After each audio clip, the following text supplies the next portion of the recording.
गोलू अली ने मारा है। और 6 जना मास्टर मिलकर भी उसका साजिश है, इसीलिए ना खबर दे रहा है, ना किसी बच्चा को जाने दे रहा है खबर देने के लिए, ना हॉस्पिटल लेके भाग रहा है। एकरा बाद से हुआ हमार सहारा रोला ना हमनी के घर ना दुआर हमनी के सोचत रही ये कहन के हम कमाए तो करे बहन भाई के पढ़ाए तारा लोगन के पालन करे। हमार बाबू तो पालन क के चल गइले, हमरा राज लोग के पोसी हमनी के देखी, हमनी के का खाए से का रहे सो। जो मियाँ है सबसे कातिल वही है। वो बच्चा आगे चलकर हम पूरा जीवन आगे चलकर बच्चा वो क्या बनेगा हम कुछ नहीं कह सकते। उसका बाप और उसको सजा मिलना चाहिए, अच्छे मास्टर को सब पूरा पूरा A to Z मास्टर को सजा मिलना चाहिए। और मास्टर लोग ना इलाज में ले रहा है और न सूचना दे रहा है। कोई बच्चा भी सोच रहा है कि मैं जाकर सूचना दे दूँ तो किसी को बाहर नहीं निकलने देता है। बाद में पूछा कि कौन मारा है कौन मारा है, तो लास्ट में एक लड़का सकरा है खड़ा होकर कि मैं मारा हूँ। हम गए तो देखे कि लड़का बरामदा में सुताया हुआ है और उसके पास कोई नहीं है। वहाँ पूछने पर मास्टर लोग से कोई नहीं बताता है क्या हुआ कैसे हुआ, ना कोई पास में है। कब से वहीं कहीं ने बेहोश है कि मर गया है, वहीं पर हमको कुछ पता नहीं है। BA, BCom, BSc, MA, MCom करें विश्व की सबसे बड़ी यूनिवर्सिटी इग्नू से। सॉल्व असाइनमेंट्स और गाइड बुक्स प्राप्त करें। संपर्क करें Mahakal computers, DAV PG college के पास, पंच मंदिरा मोड़ से दाहिने, सिवान। नमस्कार, हमें रोहित रवा देखते मैच बॉक्स। अभी मैच बॉक्स की टीम सिवान जिले के जामो थाना क्षेत्र के ई रामपुर गांव हटे, जहां एगो घटना घटित भइल जन काफ़ी ज़्यादा सुर्खी में बाटे, वही जी मौजूद बनी। और वह खबर देखो लेखम कि राजकीय मध्य विद्यालय रामपुर में दूगो लड़का आपसी विवाद में जैसे झगड़ा होता टे, उनमें एगो लड़का के हत्या हो जाता टे। और वो जब हत्या होता टे तो लड़का का मृत्यु हो जाता टे। ओकरा बाद प्रधानाध्यापक के गिरफ्तार कल जाता टे, फिर सहायक प्रधानाध्यापक पर गिरफ्तार कल जाता टे। और परिवार के आरोप बा कि साजिश के तहत उनका लड़का के जन पंकज कुमार सिंह बाड़े उनका के मुआवल गई बाटे। कैसे कि ई जन खबर बाटे, जब ई खबर हुए तो वो पूरा सनसनी फैला दे हुए और बहुत सारा लोग देख सकते हैं, पूरा दुखी परिवार बा। उहे एगो लड़का सहारा रहे पूरा परिवार के, लेकिन जन परिवार के कहनाम बा कि साजिश के तहत उनका के मुआ दहल गई बाटे। आखिर में वो कैसे जब लड़का के मारल गई, आखिर में स्कूल में उतना देर काहे रखल गई, इस सवाल खड़ा होता। ये परिवार के लोग सवाल खड़ा करता थे। आखिर में 1.5 घंटा तक जब झगड़ा भइल तो शिक्षक लोग काहे ना छोड़लस। जब झगड़ा भइल तो फिर और भी लोग काहे तमाशा विहीन देखते रह गए। बहरहाल बहुत ऐसा चीज बाटे जो जांच के विषय बनता टे। लेकिन कहे वाला बात बा, जन पंकज कुमार रहलन काफ़ी मेधावी छात्र रहलन और पूरा अपन परिवार के एगो ऋण रहलन। उहे अपन भाई बहन के सारा खर्चा सारा जिम्मा उठावत रहलन। जन उनकर पापा बाड़े, जन हम कह सकता नहीं कि वो कुछ करत ना रहलन। उहे लड़का अकेले सब्जी बेचत रहा, अकेले पढ़त रहा, सारा काम करत रहा। लेकिन का कहीं दुर्भाग्य ऐसा चीज़ बाटे कि ऐसा घटना घटित हो गई कि पूरा परिवार शोकाकुल बाटे और पूरा परिवार देखी कैसे दुखी बाटे।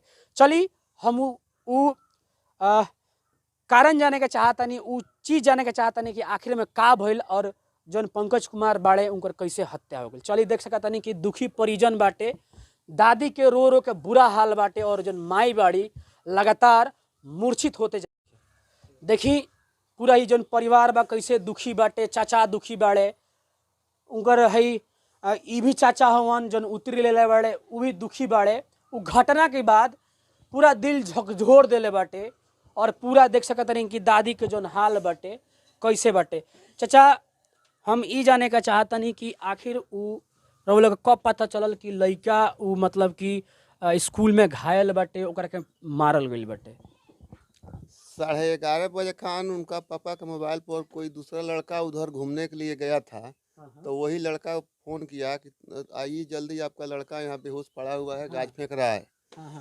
और वहाँ जब हम गए तो देखे कि लड़का बरामदा में सुताया हुआ है और उसके पास कोई नहीं है। वहाँ पूछने पर मास्टर लोग से कोई नहीं बताता है क्या हुआ कैसे हुआ, ना कोई पास में है। कब से वहीं कहीं ने बेहोश है कि मर गया है, वहीं पर हमको कुछ पता नहीं है। और 2 खाना बनाने वाले उधर वो अलग है।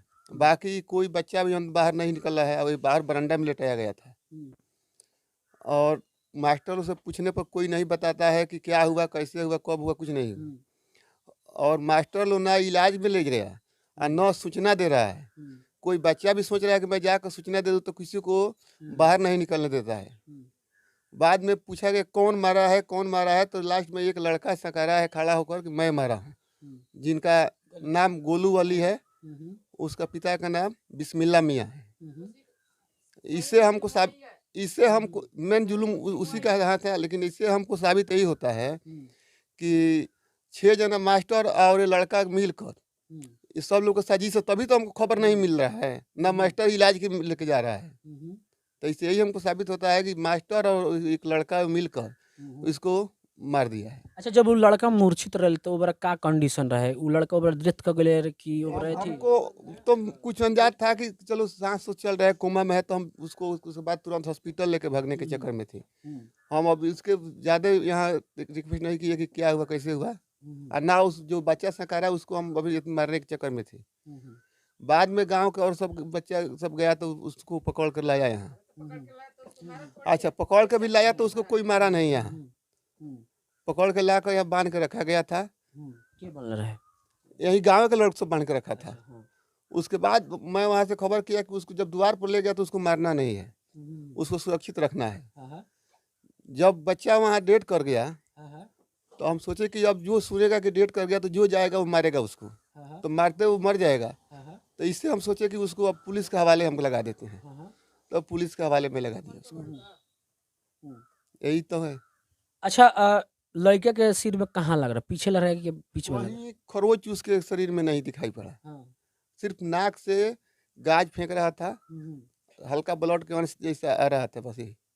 एगो खबर में पुष्टि होता है कि लड़का के पास फाइटर भी रहे। वो लड़का के पास बगली में दैनिक भास्कर में लिखल बा कि वो लड़का के पास कुछ हथियार भी रहे। अब हथियार तो हमको नहीं मालूम है, लेकिन ये पता है कि उसका जेब में से फाइटर निकला है। अच्छा। और यहाँ से जब हम लड़का इस बच्चा को लेके गए सिवान सदर में, तो वहाँ डॉक्टर ने घोषित किया कि ये मृत्यु हो गया है। अच्छा, जब मूर्छित रहले चाहे थी भाई चोट लागल सुतावल गए रहे तो हेडमास्टर से पूछनी?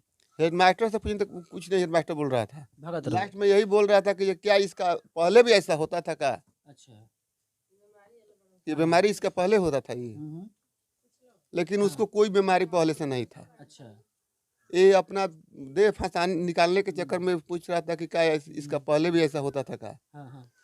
हमको यही अथी है कि ये गोलू अली ने मारा है, और 6 जना मास्टर मिलकर भी उसका साजिश है, इसीलिए ना खबर दे रहा है, ना किसी बच्चा को जाने दे रहा है खबर देने के लिए, ना हॉस्पिटल लेके भाग रहा है। इससे साबित होता है कि 6 जना मास्टर भी साथ में है। चाची, और का कहा नाम बटे रवा का कहे के चाहतनी, मतलब कि रवा का मतलब लागता कि कौन प्रकार से मतलब कि पंकज कुमार के उनकरा के साजिश के तहत या जो भी हत्या कल गई बटे? हमको तो लग रहा है कि जो मियाँ है वो सबसे कातिल वही है। वो बच्चा आगे चलकर हम पूरा जीवन आगे चलकर बच्चा वो क्या बनेगा हम कुछ नहीं कह सकते हैं। उसका बाप और उसको सजा मिलना चाहिए, अच्छे मास्टर को सब पूरा A to Z मास्टर को सजा मिलना चाहिए। हमको कहना यही है, हमको न्याय चाहिए, बस न्याय चाहिए, दूसरा कुछ नहीं चाहिए। पूरा बच्चे के जिम्मेवारी हम कहते हैं। आज कहीं मास्टर दूसरे जगह जाएंगे वो भी वही कर्म करेंगे, यही हम कह सकते हैं। हमको न्याय चाहिए। अच्छा, वो जो पंकज रहे उनकर भाई बहन को बटे? अभी उनके 5 बच्चे थे जो डेट कर गए, बाबू, उनको 3 बहन और 1 भाई। पूरा परिवार का भरण पोषण पंकजे करता हूँ। हाँ।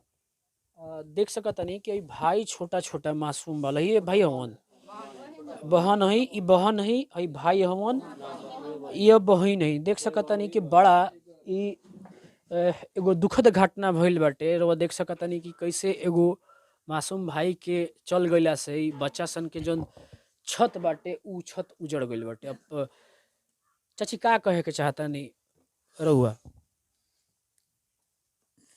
हमने मजबूरी को के हम बाबू के पढ़ावत रही है, मार तो मियाँ लड़का आता हमारा बाबू के कह के बाबू के हमरा कोनो खबर ना दला। जब एगो लड़की आके भाग के कोई बाहर से आके फोन कैल तो हमार लड़का गईले लेके अलन तो हाँ तो वो आके हमार लड़का गईला तो वही से लड़का हमरा बुझाल के डेट को गल बा। वो संतोष खातिर वो बुझल के छिपल बा लेके भगल है गाड़ी से। लड़का हमार बड़िया गई रोजा से भरो गई सुहान गई जन नौकर के करे के रहे जन चिराई घर में गईलू। एकरा बाद से हुआ हमार सहारा रहा ना हमनी के घर ना दुआर हमनी के सोचत रही ये कहन के हम कमाए तो करे बहन भाई के पढ़ाए तारा लोग के पालन करे। हमार बाबू तो पालन क के चल गईले हमरा राज लोग के पोसी हमनी के देखी हमनी के का खाए से कहा रहे सब देख सकता नहीं कि ऑन ऑफ कैमरा हमारा सब बात भइल का कहे के चातुर भैया तोहरे के देखत रह सब हैं? मतलब सारा पढ़ाई लिखाई के खर्चा उहे देत लहू हैं? तू कौन क्लास में पढ़ेलू? चौथा में पढ़ेलू। मतलब कि हर चीज खाए पिए के का करत लन भैया तालुन खाती का करत लन?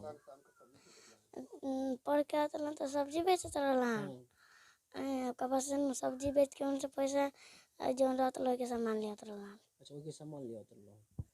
देख सकत नहीं कि बहुत दिल दुखला दे वाला खबर बाटे। अब पुलिस प्रशासन के जांच करे के चाहिए कैसे कि हे प्रकार के अगर घटना होताटे तो कोनो न कोनो दिल झकझोर देते कैसे करवा। देख सकत नहीं कि दुखी परिवार बाटे कैसे रोता बिलपताटे। अब न्याय के गुहार लगावताटे। अब अपन एसपी साहब महोदय साहब के जांच करी और सही तौर पर तथ्य बाटे ओकरा पर जांच पड़ताल करके सारा चीज बताई। हम वो घटना स्थल पर मौजूद बानी। ई राजकीय उत्क्रमित मध्य विद्यालय रामपुर है जहाँ पर पंकज कुमार के कहा जाता है कि जौन गोलू अली बाड़े उनकर के पीट पीट के हत्या कैले बाड़े और उहे उ जगह हटे। देख सकते नहीं स्कूल के परिस्थिति देखी कि कोनो प्रकार के जौन भी लापरवाही बतल जाता साफ तौर पर दिखाई देता है। जब झगड़ा भइल बाटे वो टाइम और देख सकता नहीं कि उस समय एगो टीचर क्लास में रही और दैनिक भास्कर के रिपोर्ट के अनुसार ये बतावल जाता कि वो क्लास से बाहर निकल ले बा और यह 7वां वर्ग हटे यही जी मारापीट भइल बाटे। मारापीट कैला के बाद ओकरा के मूर्छित करके बाहर रख देहल गइल बाटे। और देखी कि कंडीशन ई बाटे कि ओ समय जब वो लड़का मूर्छित बाटे तो ओकरा केहू नहीं खियाइल और ओकरा बाद वो बेहोशी की हालत में 1.5 घंटा तक पड़ल बाटे। और 1.5 घंटा का पड़ला के बाद हेडमास्टर साहब के भी कान में नहीं पड़ल। मतलब ई मामला के जौन हिसाब से देखल जाता टे अभी स्कूल बंद बाटे कैसे कि हर जगह स्कूल चलता लेकिन जब से हत्या भइल बाटे अभी पूरा डर के माहौल बा खौफ के माहौल बा और ओकरे चलते स्कूल के बंद कर दिया बाटे। लेकिन बहुत बड़ा सवाल पैदा होता है कि आखिर में कि पंकज कुमार के हत्या भइल तो जौन 6 टीचर रहले उ जब उनका मौजूदगी रहे तो एक प्रकार से घटना घटित कैसे भइल।